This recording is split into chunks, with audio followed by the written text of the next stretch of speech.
Hola y bienvenidos a una nueva exploración en profundidad. Hoy vamos a meternos en un terreno que pisa la frontera entre la física más avanzada y la ciencia ficción más atrevida. Los agujeros de gusano. Efectivamente. Y no de cualquier manera. Vamos a analizar el modelo específico de Morris Thorne, que los plantea no como una fantasía, sino como posibles, atajos a través del tejido del espacio-tiempo. Exacto. Es que la idea de poder crear un túnel que conecte, qué sé yo, nuestra galaxia con Andrómeda casi en un instante, es algo que ha obsesionado a físicos y, a soñadores por igual. Claro. El problema es que cuando dejas de soñar y te pones a hacer los cálculos. Los cálculos. Los cálculos con la relatividad general de Einstein, pues la realidad te golpea. Y te golpea con dos problemas que parecen, a primera vista, insuperables. Y ahí está el meollo de nuestra conversación de hoy. Porque no son problemas pequeños, ¿eh? Para nada. El primero es que, para mantener abierto uno de estos túneles, necesitaríamos un tipo de material completamente desconocido, la llamada materia exótica, Sí. con propiedades que, parecen violar las leyes de la física que conocemos. Y el segundo, que es casi más extraño, es que la garganta de ese túnel estaría sometida a una tensión, a una fuerza de estiramiento tan brutalmente grande que no tenemos nada con qué compararla. Que son dos muros contra los que, para la mayoría de los físicos, la idea se estrella de cabeza. Totalmente. O al menos eso parecía. Precisamente. Por eso la misión de hoy es tan interesante. Vamos a sumergirnos en un artículo científico de Peter K. F. Kufitic que propone una salida a este laberinto. Ajá. Una solución de una elegancia casi poética que sugiere que la respuesta a estos dos problemas de nuestro universo de 4 dimensiones podría estar literalmente en una quinta. Suena fascinante. Muy bien, pues vamos a empezar por el principio, por esos dos muros. Para entender la solución, creo que primero tenemos que sentir el peso del problema. De acuerdo. ¿Qué es lo que hace que un agujero de gusano sea tan teóricamente inestable? El artículo habla de la condición de la garganta, o flare-out condition. A ver, imaginemos que el espacio-tiempo es una tela elástica.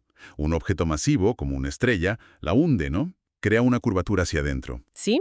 Un agujero negro es el caso extremo, un pozo sin fondo.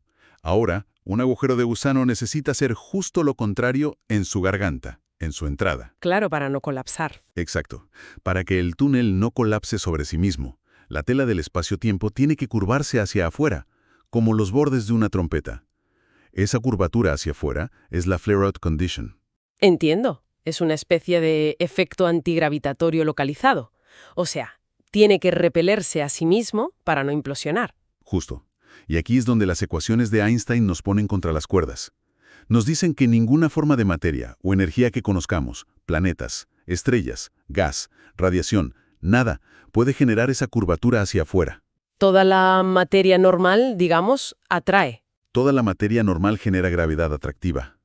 Para conseguir esa antigravedad, necesitas algo que viole una norma fundamental llamada la condición de energía nula. Y cualquier cosa que viole esa condición es, por definición, lo que llamamos materia exótica. Precisamente. El artículo lo define con una fórmula, ρ plus PR0. Para los que no somos físicos de partículas, ¿qué significa eso en la práctica? Pues significa que la suma de su densidad de energía, que es ρ, y su presión radial PR, es negativa. A ver, en la materia normal, si tú aprietas algo, ejerce una presión hacia afuera, ¿no? Sí, lógico. Pues esta materia exótica, en cierto sentido, tendría una presión negativa tan grande, una tensión, que superaría su propia densidad de energía. Es algo que va contra toda nuestra intuición. Vale, va contra la intuición, pero, y esto es clave, el artículo menciona que no es una idea 100% teórica. Cita el efecto Casimir. Sí, y es un punto fascinante. El efecto Casimir demuestra que el vacío cuántico no está, de hecho, vacío. ¿Cómo? Pues que entre dos placas metálicas muy juntas se puede generar una región con densidad de energía negativa. O sea, ¿que se ha medido en laboratorios? Se ha medido. Es una prueba de concepto de que la naturaleza permite violar la condición de energía nula. Pero... El problema es la escala. El efecto Casimir genera una cantidad de energía negativa minúscula, a nivel subatómico. Claro, es como demostrar que se puede encender una cerilla y luego pretender usar esa tecnología para evitar una glaciación. Exacto. Esa analogía es perfecta. La cantidad de materia exótica que haría falta para estabilizar un agujero de gusano por el que pudiera pasar una persona o una nave sería astronómica. Exacto. Ese es el primer muro. La mayoría de los físicos concluyen que aunque teóricamente es posible, la cantidad necesaria es tan vasta que en la práctica es imposible. No existe ningún mecanismo conocido que pueda concentrar tanta materia exótica en un solo lugar. De acuerdo, ese es el problema de la cantidad.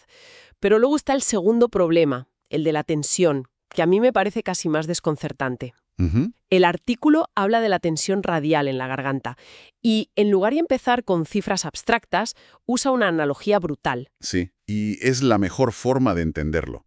Olvidémonos del número por un momento. El artículo dice que la tensión en la garganta de un agujero de gusano de apenas unos kilómetros de ancho Sí. sería comparable a la presión que existe en el mismísimo núcleo de una estrella de neutrones. Es que eso es, estamos hablando de uno de los entornos más extremos y violentos del universo conocido. Sin duda. Un lugar donde la gravedad ha aplastado los átomos hasta reducirlos a una sopa de neutrones.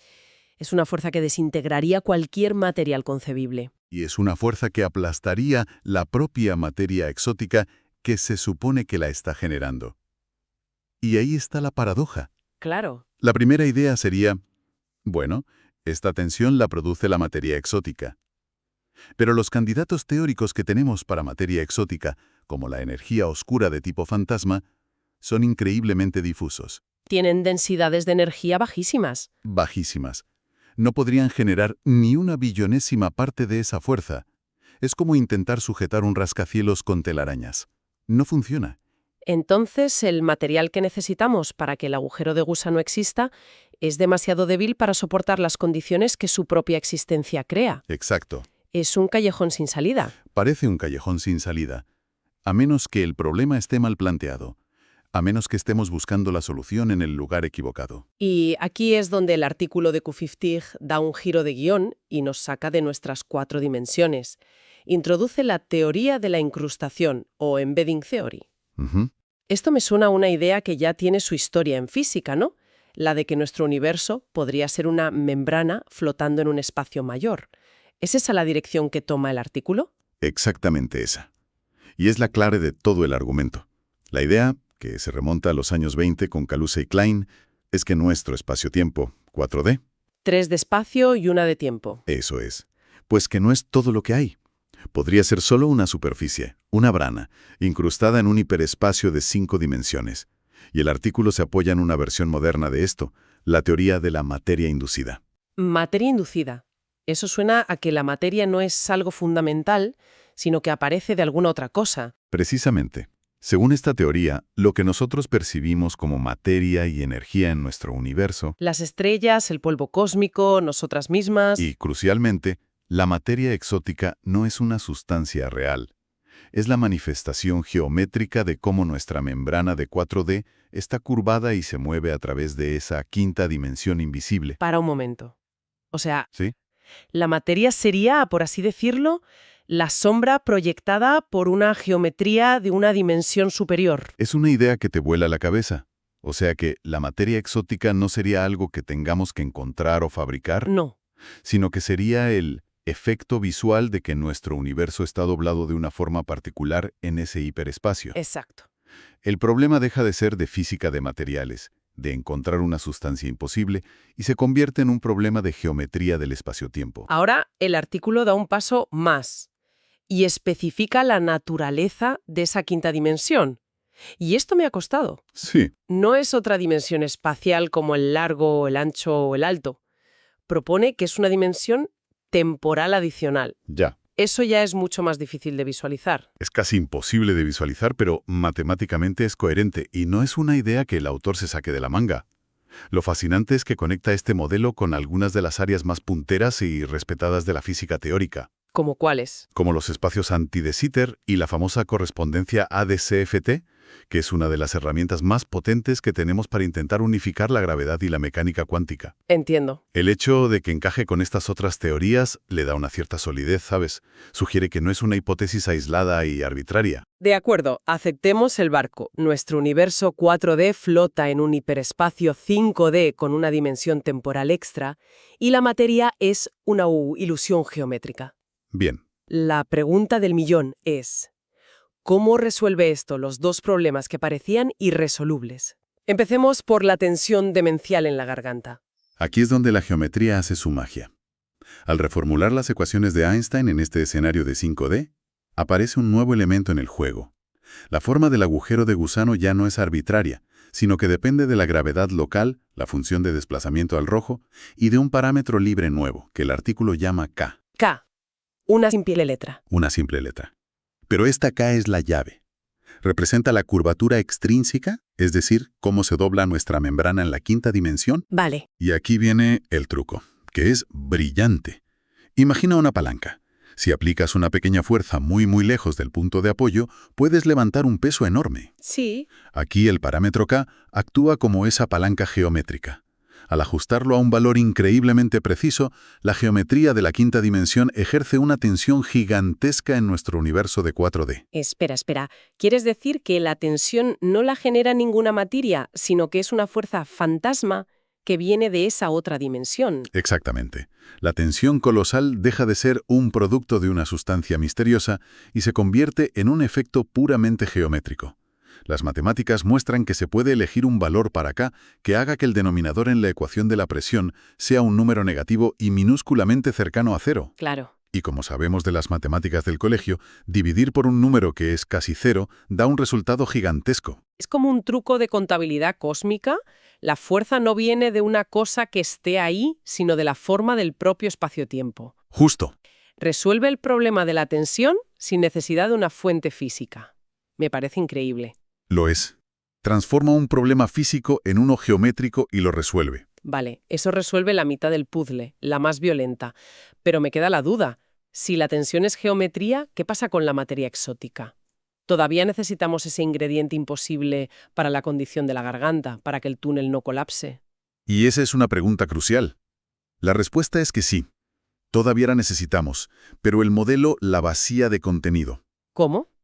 No elimina la necesidad de que la condición ρ más PR sea negativa, pero sí permite reducir la cantidad de materia exótica necesaria hasta hacerla casi cero. ¿Y cómo se consigue eso? El modelo introduce una segunda suposición razonable, que el campo gravitatorio justo en la garganta es bastante constante, es decir, que su derivada, como de rápido cambia, es muy pequeña.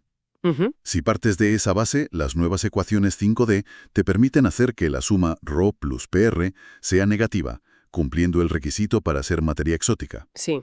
Pero a la vez que su valor sea un número increíblemente pequeño.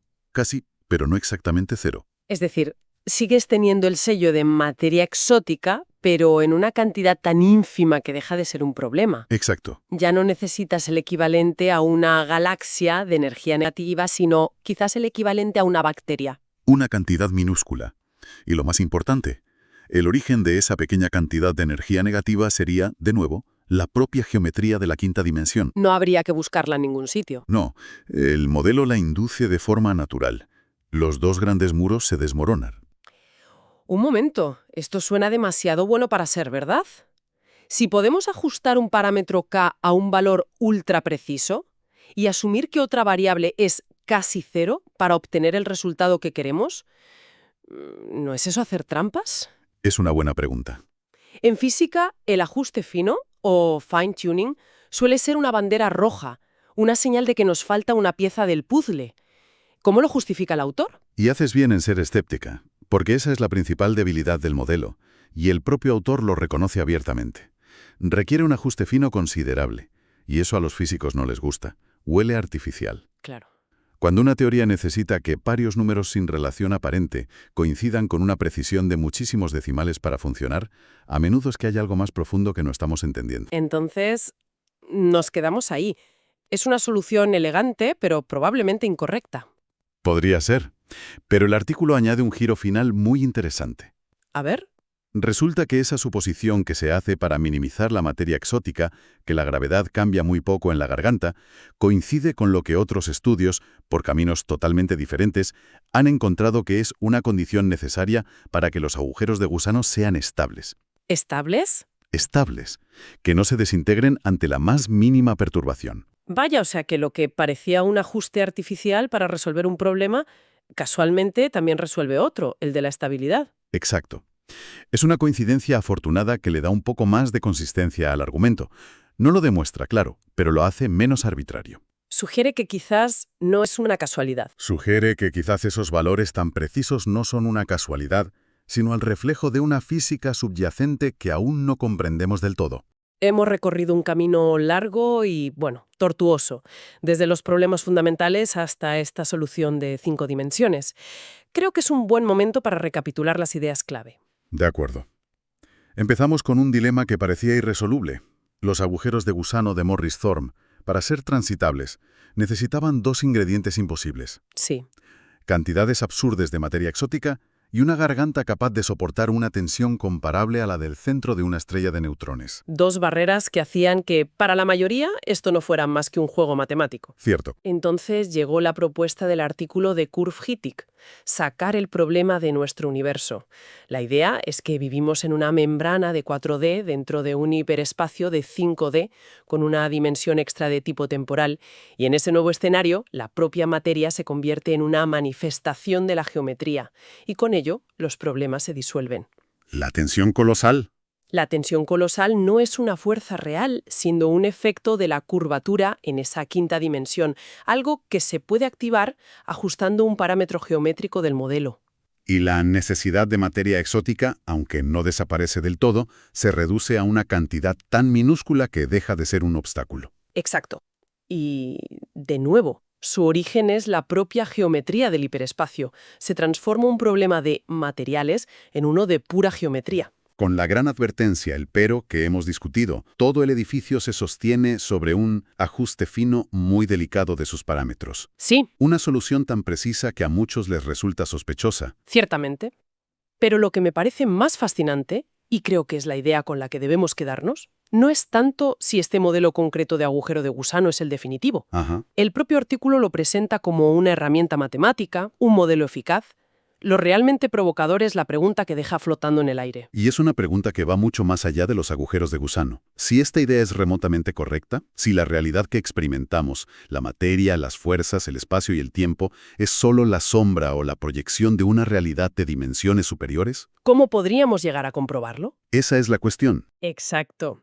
¿Qué otros grandes misterios de la física actual, como la naturaleza de la materia oscura o la causa de la expansión acelerada del universo, podrían tener su respuesta no aquí, en nuestro mundo visible, sino oculta en una dimensión que no podemos percibir directamente? Quizás estamos como el borracho de la historia, ¿no? Buscando las llaves debajo de la única farola encendida en nuestras 4 dimensiones, Sí, sí. cuando en realidad se nos cayeron en la vasta oscuridad de una quinta, sexta o undécima dimensión que ni siquiera sabemos cómo empezar a explorar. Esa, para mí, es la verdadera lección de este tipo de física teórica. Una idea verdaderamente vertiginosa para terminar. La física, a veces, nos obliga a recordar que la realidad podría ser infinitamente más extraña y maravillosa de lo que nuestra intuición nos permite imaginar. Desde luego. Muchísimas gracias por acompañarnos en este viaje. Hasta la próxima exploración.